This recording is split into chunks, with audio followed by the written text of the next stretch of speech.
Bonjour, on se retrouve aujourd'hui pour la deuxième partie du chapitre 2 concernant les acteurs de l'immunité. Avant de passer à l'explication sur les molécules, j'aimerais juste qu'on revienne un tout petit peu sur les cellules de l'immunité.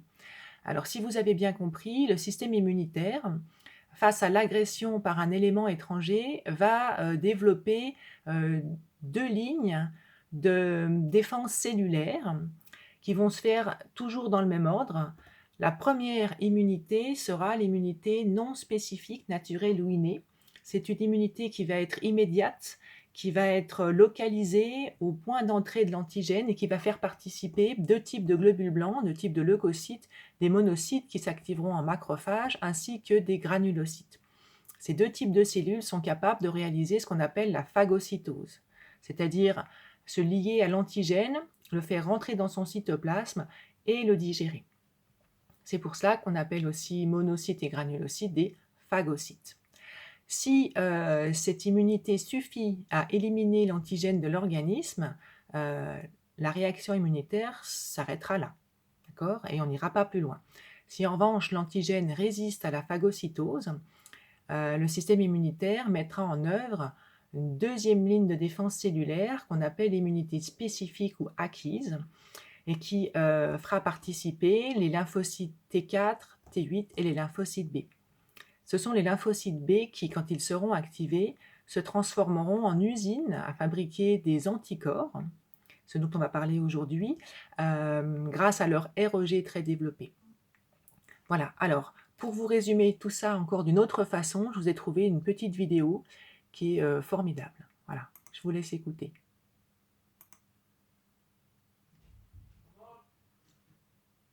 Parmi les réactions immunitaires, il existe une réaction immunitaire immédiate. Elle est opérée par les phagocytes. Ces cellules vont reconnaître un antigène et l'ingérer. Ils vont ensuite le digérer pour que l'antigène soit ainsi détruit. Cette réaction immunitaire immédiate s'appelle la phagocytose. Parmi les réactions immunitaires, il existe aussi des réactions dites spécifiques. Elles font intervenir les lymphocytes. Il existe deux types de lymphocytes. Tout d'abord les lymphocytes B.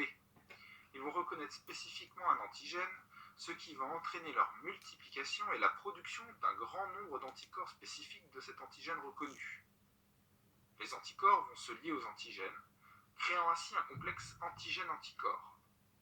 Ce complexe sera ensuite phagocyté par un phagocyte pour être détruit. Les autres lymphocytes sont appelés les lymphocytes T. Ils vont reconnaître spécifiquement une cellule infectée par un virus et ils vont ensuite détruire par contact cette cellule infectée.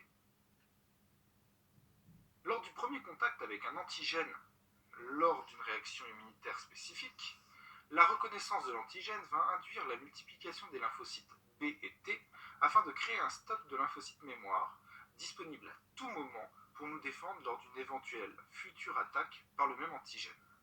C'est le principe de la mémoire immunitaire et on utilise ce principe pour la vaccination. Voilà, je stoppe sur cette image-là qui résume tout.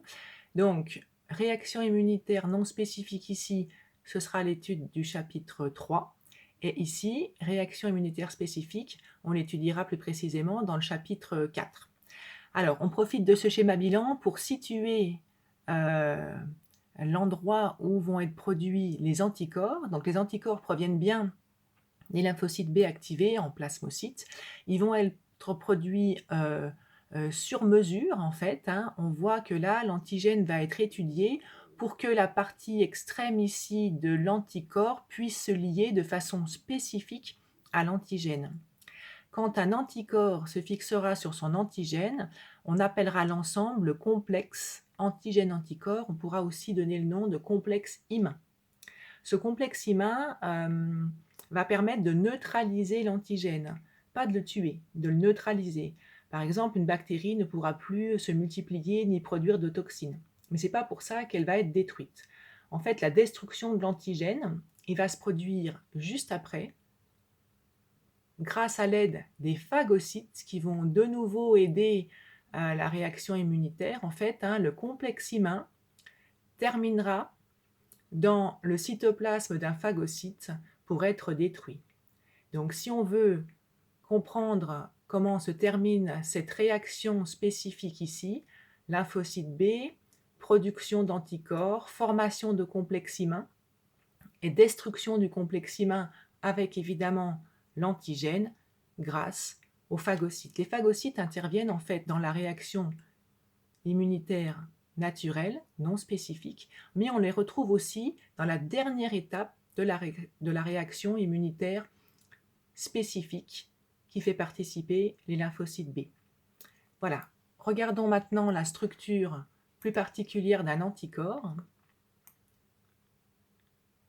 Alors, un anticorps se compose de 4 chaînes protéiques, 2 lourdes, 2 longues en fait, 2 légères ici, 2 courtes, une partie ici variable, qui changera à chaque fois qu'on fabriquera des anticorps face à un nouvel antigène, on l'appelle le paratope, et une partie constante qui ne change jamais.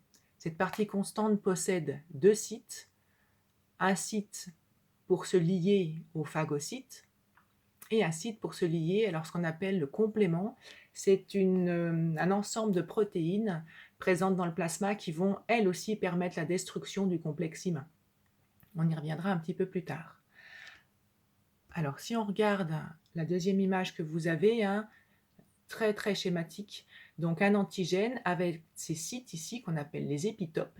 Les épitopes vont permettre de fabriquer les anticorps sur mesure, ou plus précisément les paratopes sur mesure, puisqu'on voit que épitopes et paratopes seront complètement associables en fait.